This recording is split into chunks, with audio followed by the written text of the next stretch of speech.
हाँ बच्चों, आज मैं आप लोगों को जो है प्राचीन इतिहास अर्थात सामाजिक अध्ययन से संबंधित कुछ प्रश्नों को जो है मैं आपके सामने रख रहा हूँ। सबसे पहले तो आप ये जानिए कि प्राचीन इतिहास का अर्थ होता है जो हमारे अतीत में बीते हुए जो भी सामग्रियाँ हैं उन सामग्रियों का जो है यदि हम अध्ययन करते हैं उनको जो है प्राचीन इतिहास के अंतर्गत रखा जाता है। सबसे पहले आप ये जान जाइए कि आपके कुछ ऐसे प्रश्न हैं जो यहाँ हम लिख भी चुके हैं और आपको बताने का कार्य कर रहा हूँ। सबसे पहला प्रश्न है, पाषाण युग को कितने भागों में बांटा गया है? पाषाण युग को कितने भागों में बांटा गया है? तो पाषाण युग को 3 भागों में बांटा गया है। सबसे पहला है पूरा पाषाण काल, दूसरा है मध्य पाषाण काल और तीसरा है नव पाषाण काल।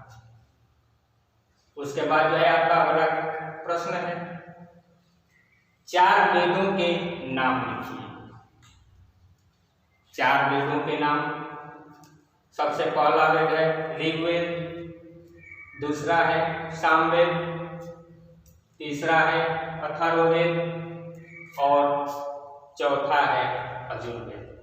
कभी कभी जो है प्रश्न ऐसे भी बन जाता है कि लिख देगा कि 4 वेदों के नाम जो है लिखे गए हैं, इनमें जो है ऋग्वेद के मंडल, सामवेद से संबंधित, अथर्ववेद से संबंधित, यजुर्वेद से संबंधित कुछ प्रश्न जो है बन जाते हैं, उनको हम आगे बताएंगे।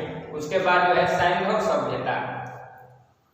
सैंधव सभ्यता को जानने से पहले आप ये जान जाइए कि ये सभ्यता एक ऐसी सभ्यता है जो इतिहास में जो है सबसे पहले चली। इसको प्राचीन सभ्यता के नाम से जानते हैं।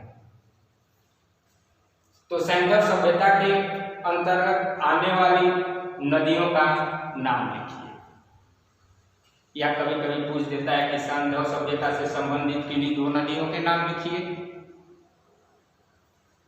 हम यहाँ जो है सैंधव सभ्यता से संबंधित जो है उन नदियों का नाम जो है बता रहा हूँ। सिंधु, पहली है आपका सिंध, दूसरा है सरस्वती, तीसरा है चिनाब, चौथा है रावी, पांचवा है सतलज, छठवा है झेलम और 7वां है ब्यास।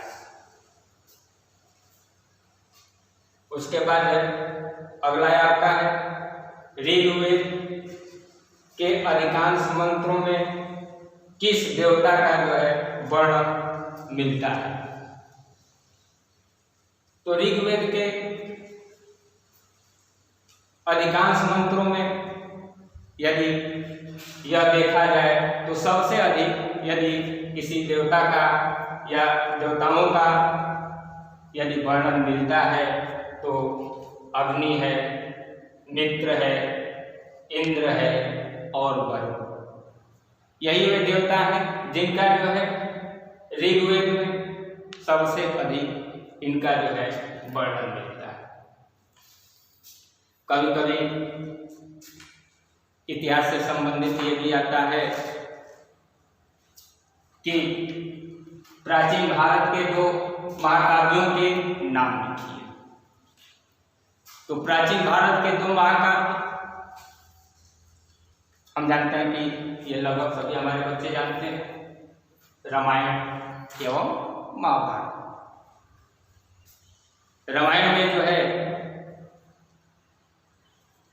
राम का वर्णन मिलता है और महाभारत में जो है पांडवों से संबंधित वर्णन मिलता है। अब यहाँ जो है एक प्रश्न और बनता है कि रामायण की रचना किसने की? तो रामायण की रचना में जो है आपका जो है 2 तरह के आ जाते हैं। एक तो है वाल्मीकि रामायण, दूसरा जो है उत्तर रामचरित जिसको तुलसीदास ने, क्योंकि ये सस्पेंस का चीज है तो दोनों जान लेना जरूरी है।